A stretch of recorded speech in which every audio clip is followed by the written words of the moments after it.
Hello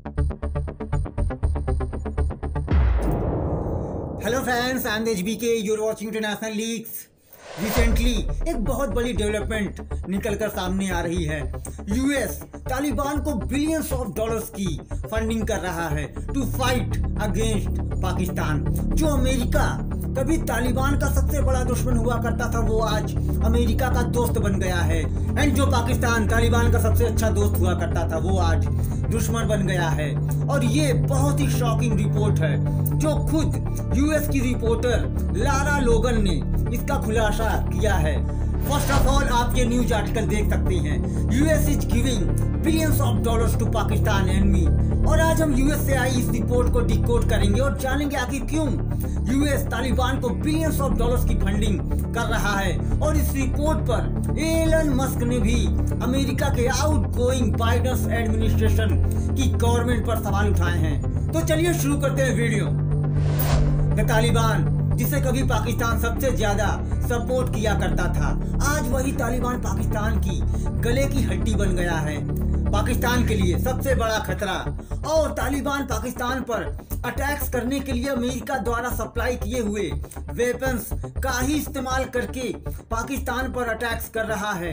and Pakistan के terrorist group Tehreek-e Taliban Pakistan TTP को support भी कर रहा है। और इन सबकी फंडिंग पाकिस्तान से फाइट करने के लिए कभी किसी जमाने में दुनिया का सुपर पावर कहे जाने वाले अमेरिका ही कर रहा है।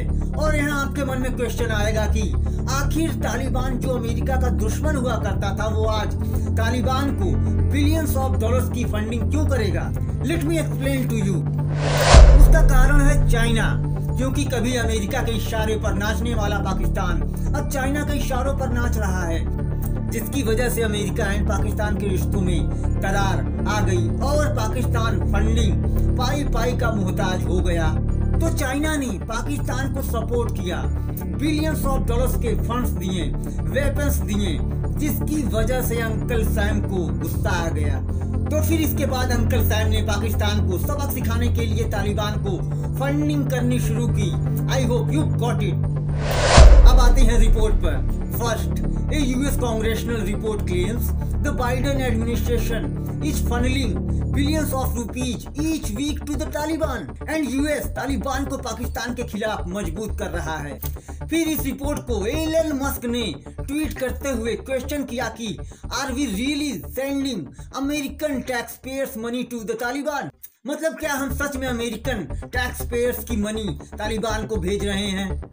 फिर उसके बाद सोशल मीडिया पर इस रिपोर्ट का खुलासा होते ही डिबेट शुरू हो गई। और इसके बाद एक अमेरिकन जर्नलिस्ट लारा लोगन ने भी इस रिपोर्ट को एक्स पर शेयर किया एंड बोला, imagine giving these terrorists $40 million of your tax money every week sound crazy because it is a pure insanity। मतलब क्या आप कल्पना कर सकते हैं कि ये आतंकवादी एवरी वीक 40 मिलियन के हमारे टैक्स रिसीव कर रहे हैं? और इस पोस्ट को लाखों लोगों ने देखा। अब आते हैं इस क्लेम्स के पीछे की रियलिटी क्या है। According to the report by cigar special journal for administration reconstruction, जब अमेरिका अफगानिस्तान से बाहर निकला था तो अमेरिका ने $7 बिलियन के वेपन्स अफगानिस्तान में ही छोड़ दिए थे and $57.6 million in cash Taliban को बाइडेन के एडमिनिस्ट्रेशन ने हैंडओवर किए थे। और तब से यूएस एलिजिडली तालिबान को NGO के थ्रू या अदर्स ऑर्गेनाइजेशंस के थ्रू लगातार फंडिंग कर रहा है।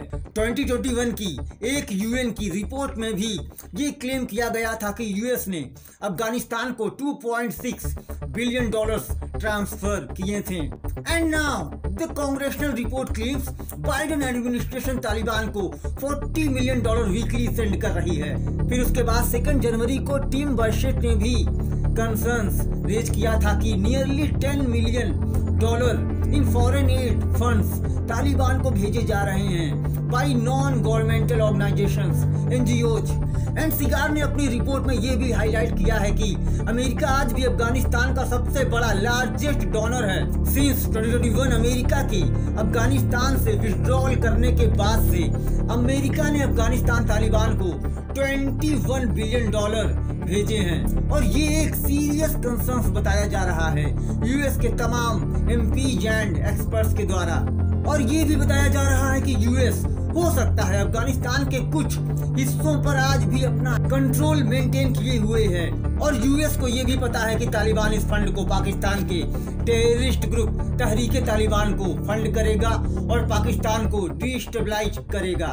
और फिर पाकिस्तान चाइना को छोड़कर अमेरिका के घुटने पर आ जाएगा। तो कुछ इस तरह के पॉलिटिक्स अंकल सैम कर रहे हैं जिसके बारे में एक आम इंसान सोच भी नहीं सकता। तो फ्रेंड्स, ये है इस वीडियो का अंत। फ्यूचर में जो भी नई डेवलपमेंट होगी मैं आपको अपडेट करता रहूंगा। मिलते हैं नेक्स्ट वीडियो में। Thanks for watching.